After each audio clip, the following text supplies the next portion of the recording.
25 in 1 million. That's the odds of what Atlas just did happening naturally. You have better odds of being struck by lightning twice than having this geometry occur by random chance. And we're 3 days from December 19th when the spectroscopy data proves whether we've been watching ice or engines this entire time. Here's what they found. The anti-tail jet wobbles exactly 8 degrees as Atlas rotates, which means the jet originates from within 8 degrees of the rotation pole. Not some random spot on the surface, but precisely at the pole, where the spin axis meets the nucleus. That placement matters because of what it reveals about orientation. Of all possible orientations Atlas's spin axis could have in three-dimensional space, it points directly at the Sun. Before perihelion in July and August, when Atlas approached from deep space at distances 5 times farther than Earth's orbit, one rotation pole faced constantly toward the Sun, creating a steady day side that stayed illuminated and a steady night side that remained dark. The probability of that alignment occurring randomly is 0.005, or 1 in 200. That's suspicious enough, but here's where it becomes mathematically impossible. After perihelion on October 29th, Atlas's orientation relative to the Sun flipped.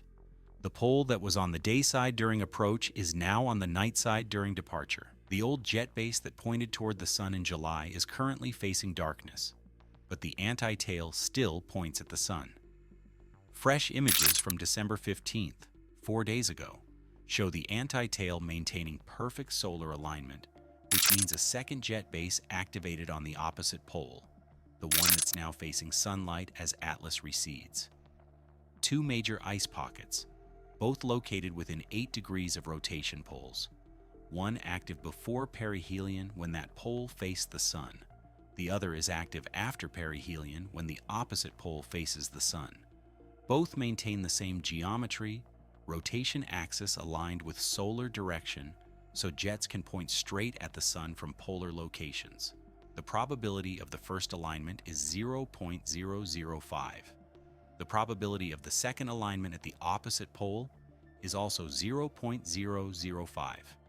The probability of both occurring in the same object goes down to 0.000025.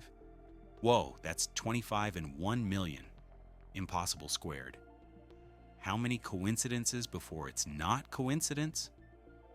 Nature would need the rotation axis to randomly align with the Sun, then need 2 separate major ice pockets to independently form at opposite rotation poles within 8 degrees of the axis, then need the first pocket to shut off exactly at perihelion while the second activates, then need both jets to maintain perfect collimation against solar radiation that should be pushing them away or broadening them into diffuse clouds. 5 simultaneous requirements, all perfectly coordinated, all statistically improbable individually, all occurring together in one object. Technology needs one decision: point thrusters at the Sun. As Avi Loeb writes directly in the paper, a technological spacecraft might have a reason for aligning the outflow of gas from its thrusters in the direction of the Sun.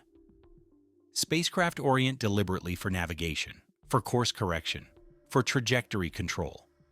These aren't random orientations. They're designed configurations optimized for mission parameters. The anti-tail maintains collimation for 500,000 kilometers, farther than the distance from Earth to the Moon, without being broadened or deflected by solar radiation pressure that should be pushing material away from the Sun. Natural gas plumes disperse. Natural jets broaden under radiation pressure. This one stays razor straight across 500,000 kilometers while pointing directly into the solar wind. The 7.74-hour wobble period measured in the anti-tail corresponds to a 15.48-hour rotation period if the jet originates from a single active spot, which matches the 16-16-hour rotation period independently measured from brightness variations in July. The geometry is confirmed, the measurements are consistent, the alignment is real. Nature needs 5 coincidences occurring simultaneously.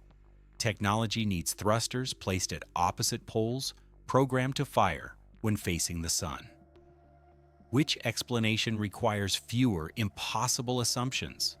14 anomalies documented. December 19th arrives in 3 days with spectroscopy measurements that will show jet velocities, natural thermal speeds of hundreds of meters per second, or propulsion exhaust at thousands of meters per second. How many impossibilities before you see the pattern?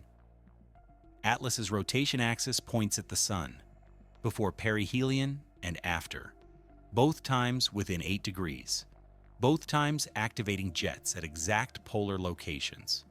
The math doesn't lie. 25 in 1 million odds. How many times can you claim coincidence before it's denial? Comment your thoughts. What are they hiding?